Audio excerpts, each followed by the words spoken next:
আমি বক্তব্য রাখবো না। এমন একজন নেতা আজকে আপনাদের সামনে উপস্থিত হয়েছেন। আমরা দীর্ঘদিন যাবৎ কালিয়াতীতে রাজনীতি করি।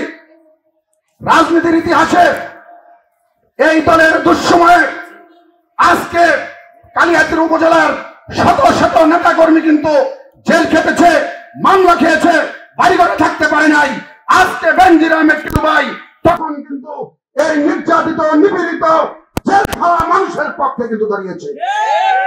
প্রিয় নেতৃবৃন্দ, দীর্ঘ 17টি বছর পরে আজকে আমরা এখানে আপনাদের সামনে আনুষ্ঠানিকভাবে বক্তৃতা দিতে পারতেছি। এর আগে কিন্তু এরকম ভাবে আপনাদের সামনে কিন্তু বক্তৃতা দেওয়ার সুযোগ ছিল না। ওই ফ্যাসিস্ট আওয়ামী সরকার আমাদেরকে কিন্তু এই ধরনের মিটিং করতে দেয় নাই, বাইরেও থাকতে দেয় নাই। একটা দোয়া মাহফিল করব, সে দোয়া মাহফিল পর্যন্ত করতে দেয় নাই। এটা কিন্তু আপনারা জানেন প্রিয় নেতৃবৃন্দ।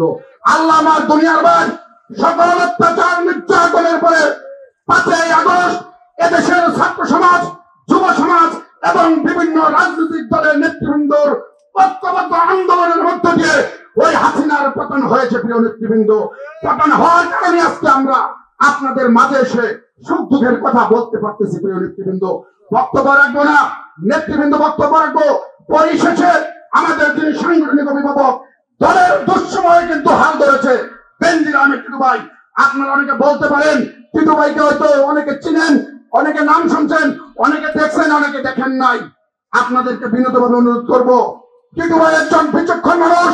ঢাকা বিশ্ববিদ্যালয়ে রাজনীতি করেছেন, দলের দুঃসময়ে দলকে সুসংগঠিত করেছেন, নেতা কর্মীদের বিপদে আপদে পাশে দাঁড়িয়েছেন। আপনাদের কাছে অনুরোধ করব, আগামী যে জাতীয় সংসদ নির্বাচন, সেই নির্বাচনে দেশনেত্রী বেগম খালেদা জিয়া বিএনপির ভারপ্রাপ্ত চেয়ারম্যান বেনজির আহমেদ টিটু ভাইকে তাদের শীষ উপহার দিবে। আপনাদের কাছে অনুরোধ, সেই তাদের শীষ কালিয়াতীতে বিপুল ভোটের ব্যবধানে বিজয়ী করে ওই জাতীয় সংসদে বেনজির আহমেদ টিটু ভাইকে আমরা বসাবো।